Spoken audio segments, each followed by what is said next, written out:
My name is Knox, and sometimes I just blurt words out. It drives everyone in my family crazy.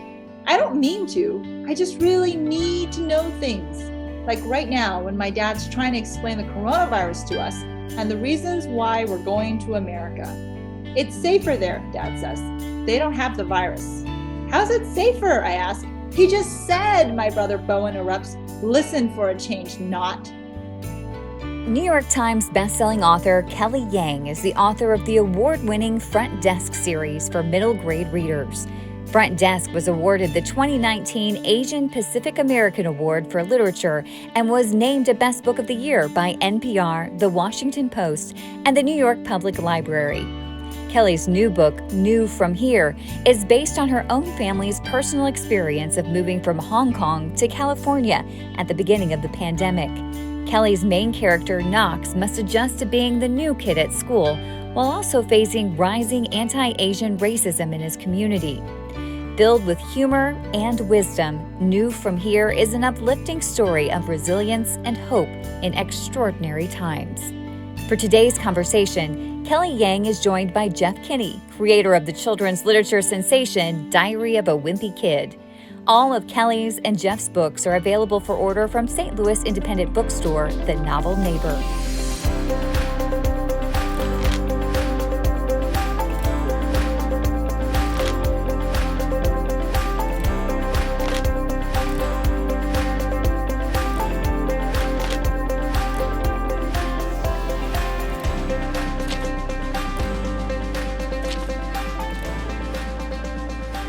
Hello, Kelly. I am so excited to see you again. The last time we talked, we were talking about Three Keys, one of my very favorite books from last year. And now and you introduced this great character in Mia Tang in Front Desk series. So you have such a great talent for creating characters that readers love, including this one. So you've done it again in New from Here. So tell us a little bit about Knox Way Evans. Am I pronouncing it right? Yes. It's such a pleasure to be here. Thank you so much. And yes, I remember our conversation fondly, and I am such a huge fan of your work, of course. Oh, thank you. But yeah, so this book is my new middle grade. It's called New from Here. It is sort of the true story of me taking my kids from Hong Kong to the United States at the very beginning of the pandemic, thinking that we were going to be safer here, thinking that that I was actually saving us, and I feel like it was the right decision in hindsight. But at the time, I had no idea that of course the pandemic would follow us to the U.S. And Knox is the middle kid in the story. So he has an older brother, Bowen, and a younger sister, Leah. And just like my middle kid, it's a tough to be a middle kid, right? And as you know from your books, it's a really interesting position in the family. And Knox in my story definitely struggles with that position a little bit because he's feeling on the one hand that his brother is growing up and maybe doesn't like to hang out with him as much. Maybe thinks he's really annoying, maybe thinks that, I don't really want to be best buds with you anymore. And that's a hard feeling to go through. On top of that, Knox has a blurting things out problem. So he has ADHD, which is what my middle child has. And that adds a really interesting dynamic in the family. And as he says in the first sentence, he says, "Hi, my name is Knox, and sometimes I just blurt things out." And I should have led with this, is I wanted to take a moment to say I absolutely love this book. I found it to be really moving, and I found it to be really hilarious. In fact, I have to say, I got really jealous a lot of times during this book. That's the way I respond to humor, is that when somebody else is funnier than me, I get really mad. Well, it's hard to beat you, so it's really, really tough. But I think that, one of the great things about the character of Greg is that he's so relatable, right? And you can feel that his tension, his struggles, and his family, and the fact that, humor has been such a huge vehicle in your stories. That's something that's always inspired me. Well, thank you. You've done humor better than I've ever done it in this book, and we'll get to that in a bit. I was wondering when COVID started, I wondered, when is someone going to create the first great COVID era book, and you've really done it. Tell us about the state of the world when we meet up with Knox and his family in Hong Kong. So the state of the world is still very much still very much like curious about this virus, and we don't know much about it. The Way Evans family kind of has a head start because they've been through SARS, which I've been through. I lived in Hong Kong for 15 years. So I had been through all sorts of things living on the other side of the world. And SARS was one of those things that was really devastating for Hong Kong. It was another virus. It had come into Hong Kong. But the thing about SARS was it was contained in Hong Kong. So when I found out about COVID, at the time, there wasn't even a name for it. It was just the novel coronavirus. I went into like mom protection mode. I was gonna, my maternal instincts kicked in. I was just gonna take the kids and put them somewhere safe. And my husband couldn't come. So that was the other thing that was just so hard. I mean, I had to go through a pandemic alone with 3 children and single parent them while trying to write this book. It almost killed me. And at what point during the pandemic did you actually start writing this story? As soon as I landed, I remember just going, wow, those emotions, being on that airplane that day with all these people who thought that we thought that we had a lifeboat on the Titanic. We thought we were fleeing and that we were going to be safe. And it was just this roller coaster of emotions. I remember when we landed, everybody started clapping because we thought we were going to be safe. We had taken one of the last flights out. And I remember just thinking, wow, those emotions were so intense. I have to write about them. And I immediately texted my agent. I said, I have to write this story about this family that's moving for this virus. And she was like, what are you talking about? Because at the time it hadn't even come here yet.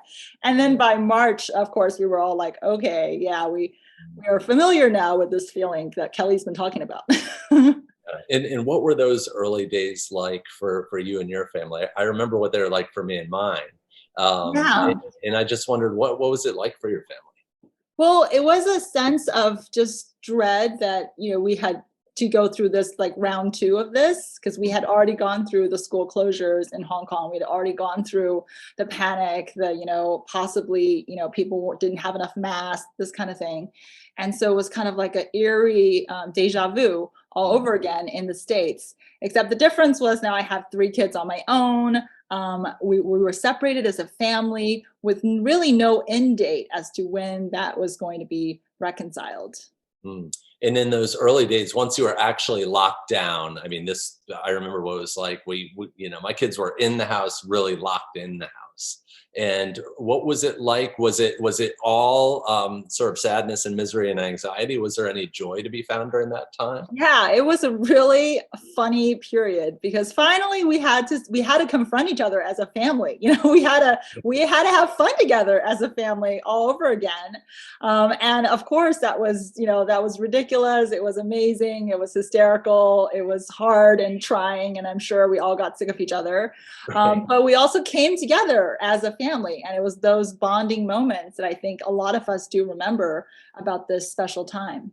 Yeah, in a way, you kind of got a jump start on writing the first great COVID book because you started writing it at that time when you already had a sneak peek. So I was wondering how you got this book out so quickly. Yes, I had to go through COVID twice. Now in Hong Kong, Knox and his family, they use toothpicks to, press the elevator buttons, and because they don't know how it spreads, and they're being extra cautious. We don't really act that way anymore. Although I use my elbow sometimes. But what were some of the other things that you did in the early days when you really didn't know how this virus spread? Well, one of the first things that my mom did was that she made us all wear paper towels because we didn't have any masks. Everything was sold out. So we were wearing these like giant paper towels with a rubber band around our face. Yeah. That was definitely one thing. I mean, just seeing people on the street wearing like a big water jug, seeing people, all kinds of different creative ways to try to protect yourself. But yeah, Hong Kong had gone through something like this before. So people were more prepared and more eager to safeguard. Yeah. In those early days, either myself or my wife would go out to buy groceries. And then, I remember taking off all my clothes down to the underwear in the garage, right? And then those clothes were quarantined for a while. Yeah. Anything that wasn't fresh meat or fresh milk or whatever, stayed in the car for like a good, 7 days or so. Is there anything you did back then that you feel a little bit foolish about now? If you, read your journal from those days? Oh, I ran out of toilet paper. It was like a real problem. And Yeah. I have 3 kids, so we need a lot of toilet paper. And this is a scene that definitely it makes it in the book, which is the panic of going, oh no. Yeah. And I remember having no choice but to start buying, tissues. And I bought office tissues. I couldn't even find Kleenex. So I had to buy office tissues from Office Depot. And they were this like very coarse kind. It was like an exfoliating kind of toilet paper. And everybody in my house was like so horrified. They were like, what did you do? Why did you pick this? This is just an awful substitute, Mom. And so when you pick the publication date for this book, you pick, as an author, you pick a date. It's going to be released on this date. Did you think that the pandemic would be over when this book came out? I did. I thought we would be over. And I actually wrote the vaccine into the story on one draft. And people were, at the time, we didn't have a vaccine. People were like, what? But we can't, you're not a fortune teller. Like, we can't. So we weren't sure, but I certainly did not think it would last this long. Yeah. Yeah. And we're seeing shoots of spring, right? We're very hopeful right at this moment in time. Yeah. So we're both writers. And of course, as soon as you tell me that you've got 3 kids at home, you're single parenting them, I am thinking, where and when did you write? Well, here's a great picture of me writing in my closet. I had to get creative. I mean, that as writers, the moment the pandemic hit, our days of writing for long chunks of time in the peace and quiet, they're gone, right? Yeah. All of a sudden, now not only was I a writer, but I was an art teacher. I was a PE coach. I am, to this day, a one-woman IT department in my house. Like, anybody has any issues with any gadgets, any technology-related questions, I am the go-to person. And I don't want to keep this role anymore. But it was hard. It was so hard. And I remember having to write in my car, having to write in the laundry room. I was constantly trying to hide from my kids, which was probably horrible to think about, but I was trying to bribe them. At one point, I got my dog an automatic ball thrower. So he would just come and drop the ball, and it would spit it out, and he would come and drop the ball. And even he protested against this. Like, he did it for like 2 hours, and then he was like, "This is awful. This is an awful alternative." Speaking of writing and talking about our own experiences, I understand that you're running a writing contest where kids can write about their own pandemic experiences. So first of all, where can kids enter? And then I want to know, why is it important for kids to tell their own stories? Yeah, so this all started because I was reading the first chapter of New From Here on YouTube, and I started getting a whole bunch of kids emailing me, and they were telling me little things about what had happened to them in the pandemic. And it just got me thinking, like, this is my pandemic story, but we all have a pandemic story. And I really want to hear the kids. I want to hear what happened to them. What were these 2 years like? How did they fight off boredom? And I've been getting the most hilarious responses, a lot of really heartfelt responses, really great stories. So kids can enter on my website, kellyyang.com, and their teachers can actually also do this as a class project, and you can enter as a teacher as well. It's super fun. I think it's really important because, first of all, I think all of our stories together make up our collective experience. Yeah. It's the first time where I think every kid has been the star of their own novel. Right? It's the only time that's ever happened in recent memory. For the last 2 years, every kid has a book in them, basically. And I can't wait to read the responses. The ones I've gotten so far have been incredible. And I think one day we're going to look back on this, and those stories are going to be what, we'll remember on all these little small moments that happened. Yeah, and I kind of went through that with my own books. I thought, oh boy, in Diary of a Wimpy Kid, in that universe, do I need to acknowledge, I have to acknowledge COVID, because literally every kid in the world went through it at the same time. Yeah. That it's very rare that everybody goes through the same thing at the same time. And I was really curious about this, is that since this book mirrors your own family's experience, how do you know when to tell the truth and when to fictionalize things? And what is the job of fiction? I'm really curious about your take on that. It's a great question. I think for me, it's always like I have a duty to report the deeper emotional truth. Mm. And when I write a scene, if that scene is best served by real details from my life, I'm happy to serve those up. If that scene is best served by, fiction, I'm also happy to weave some fiction into it. I think every scene does hold a lot of truth. And I think that the best scenes are ones where that emotion that we feel after reading that scene, that mirrors the real emotion that we went through. So I don't know. I definitely start off with what really happened, but then I dig into, well, what was the core thing that I felt during that moment? It's something that I feel is probably very true about your family. It's, well, the siblings fight, but there's a lot of love between them. Why is this important for you to communicate that in this book? I think it's really important because we often hear stories of just the perfect family, families where everybody gets along. And I know that certainly wasn't always the case when I was growing up, even with my cousins. And there are real dynamics sometimes that make you feel lonely in a family. And that's something that Knox is battling, not only the loneliness because of the pandemic, but the loneliness in his own family and how do you fit in. And I think that's something that a lot of kids actually suffer through. And I want to make sure that they know that they're not alone in this.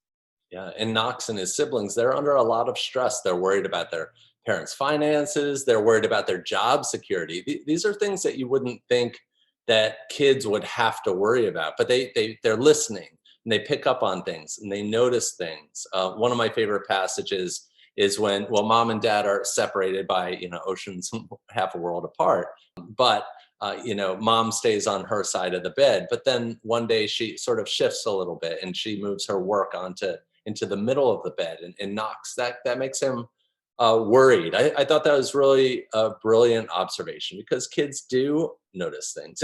And I was wondering, as a kid, were you keyed into the problems of the grownups around you like Knox is?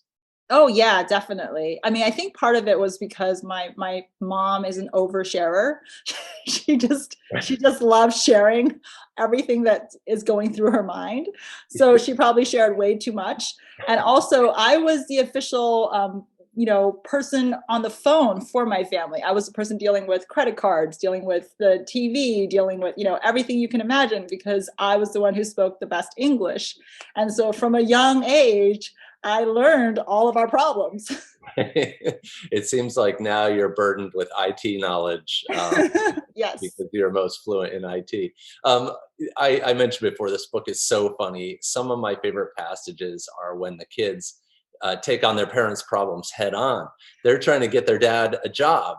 Can you tell us a little bit about the kids' adventures with LinkedIn? Because that was my favorite stuff. Yeah, so the kids decide to create a LinkedIn account for their dad in You From Here. And that's very much based on my own experience, because my kids have always been trying to get their dad a job in the US, right? Because we were separated. So they kept calling him and going, well, why can't you just work at the gas station? I already talked to this guy and he's happy to give you $20 an hour, dad. That's a really good job. And you might even be able to get free gas. Do you know how much that is? So they were constantly trying to get him a job. And I just noticed that. And I also thought it would be really funny if a kid made up a LinkedIn account. Right. It was brilliant. I loved it. And it goes on, and there are more wrinkles to it. So I tip my hat. That's great comedy. Shifting to something much more serious, you have a line in your book that really moved me. Mom says that discrimination and racism still exist. The more we speak about it, the more it spreads. It's like a virus. Was there a time in your young life when you found the courage to speak out against racism? I think that I had been hurting at school in terms of people making fun of the way I looked and the way I spoke. I remember being really worried about having an accent. And I think at one point I just said, hey, like I can't change this about me. This is just the way I am. And this is just the way I look. And you're just going to have to get over it. And I remember saying that finally to someone and feeling so relieved that I had the courage to say that. And they were just kind of like, all right. And, and that was it. How old were you? Do you remember? I think I was like maybe 10 or 11, right around this age is when you actually start understanding what's going on. Because when you're younger, you might feel like, oh, well, I don't know if they meant it that way. And by this age, you're like, okay, they definitely meant it that way. Yeah. And I remember even in our, recent experience, as an adult, like I had to go through a few different situations where it was really hard and it was really clear that I was kind of unwanted. And I had to explain to the kids, like, this is what happened and this is what we do. We have to say something in the moment, I think. Yeah, and I admire you as a writer, as a person. I admire you for being so outspoken against racism, especially in the past few years. How have you found your voice, and how have you learned to use the platform that you have now? So one of the things I love is the fact that I can, tell kids through these books that they don't have to suffer by themselves, that actually, we're not alone in this. And one way we can actually make a huge difference is by speaking up, and also speaking up on behalf of others, just having somebody echo you and give you that support. So I think that's super important. And then, as an author using my platform, I would love to hear everyone's stories. And I'm just so excited that kids are going to be able to be published and have this ability to get their stories out there. Do you have any advice on how people can be allies to people facing discrimination? Yeah, I mean, certainly if you see somebody getting hurt, some statement that is made at the expense of others, that's kind of funny, but you don't feel quite right about laughing, right? That should give you a moment to pause and think about, why did that person just say that? And how does this impact so-and-so? I mean, I remember when my kids were still in school at the beginning of the pandemic, they were playing coronavirus tag. It was like coronavirus tag. That's what they were playing. And somebody had to be the virus. And it was usually someone who's Asian American. And I remember just hearing about it, and it was so painful to hear about it when they came home and told me about it. But how amazing would it be in that situation if you had, kids all kind of joining together and saying, maybe we should just go back to playing shadow tag, or, maybe we should, maybe we should just play regular tag or something like that, or that's not right. I think in those moments, it takes a lot of bravery, but you'll be amazed at how good it makes you feel. Yeah. Yeah. And, it makes me feel that I haven't been very courageous, across my life. I usually sit back a little bit, but, books like this really give me that kind of inspiration. The things that you're doing and saying in public give me a lot of courage. So I was really shocked, honestly, to discover that Front Desk has been banned in a New York school, and I hope nowhere else. But this has been going on for a few months, where we started to hear about tales from a school in Texas, I think it was, and it just seems so misguided. But fear and ignorance are contagious as well, and now it's all over the place. Can you tell me how you found out about Front Desk being banned, and what the rationale or supposed rationale is behind it? Yeah, I remember somebody tweeted me about it, and that person was a parent who told me this was happening in his school district, and his son was not able to continue reading the book. And I immediately was just completely shocked. Just what? Front Desk is such a wonderful and innocent book about a young motel manager. So I didn't understand what was going on until I started reading more into it. And I read some of the letters that the parents wrote. I also found a website which basically teaches parents how to object to not just Front Desk, but a lot of books, but including Front Desk. They have templates. It's all very organized and well funded. And that's when I realized that this book struck a chord, and it basically was something that these people were against, simply because they don't like people like me telling the story. They don't want people like me telling my own lived story of what happened, and encouraging kids to understand that there's not just one, American narrative. There are many, many, many American narratives, and they're all valid, and we all deserve a space. Well, one of the best parts of my life these days is that I run a bookstore in Plainville, Massachusetts, and because of this, I get to interview people like yourself, and I get to read books that I never would have picked up. I wouldn't have encountered Front Desk if I hadn't been a bookstore owner and a kids author. But I remember saying to you, I was so moved by it because of what it did for me, is it gave me a window into somebody else's life that was quite different from mine, and Mia Tang is very, very different from Greg Heffley. I always like to think of Greg Heffley as this kind of stand-in for all kids, but he's not. There are all sorts of kids living all sorts of different experiences. And one of the most wonderful things about books is that they teach empathy. And I'm just personally so grateful to you for telling those types of stories, and for writing New From Here. And I have to admit, when I first found out about New From Here, I was like, oh, good. It's the third book in the Front Desk series. Here we go. But and I was surprised and delighted to find out it's a whole new story with a different perspective. So I'm glad that kids like yours are growing up in a time where there is more empathy, there is more awareness. And, there's other things like bullying. I think that there's a real light shined on bullying as well. And I'm grateful for those kids, those things, because I feel like in some ways that kids are growing up in a better situation where there's more empathy and understanding. And I just wish I could say that across the board, because we sure have seen a lot of troubling things over the past few years. But I cannot recommend this book enough. I wish you asked me to blurb it. I hope you'll ask me to blurb a book down the line if you want my name on your book. But wait. We didn't ask you to blurb it? Oh my goodness. Oh, that was such a big mistake. No. I think that what would be a really funny thing to do is to blurb books that you don't like. I was thinking about inviting authors to blurb one of my books and say the worst thing you can say, because it would be funny to have Kelly Yang saying atrocious, an abomination, and all these kinds of things. But I'd only give the highest praise for New From Here. And I'm a little bit jealous that you have the hardcover and I have a paperback advanced reader copy. Kelly, can you tell us before we go what's next on your plate? What's next on my plate is I have a picture book coming out. It's called Yes, We Will, and it's all about Asian American heritage. It celebrates these Asian Americans who, in all different fields, all different industries, who've made a real difference, in terms of history and in our country. So I hope people check it out. It comes out in May.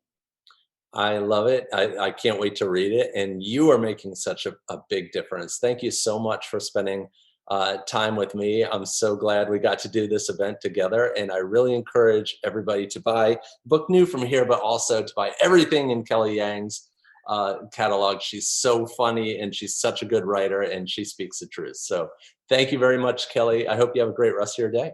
Thank you so much, Jeff. This has been such an honor. I love you. I love your books. You're paving the path for all of us. Oh, I really appreciate it. I can't wait to see you one day in person. Yes, one day, very soon. Bye-bye. Bye, everyone.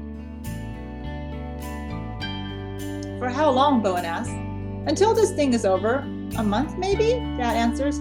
He crosses his fingers. Hopefully it'll be over by February. A whole month? I shake my head. No, I can't.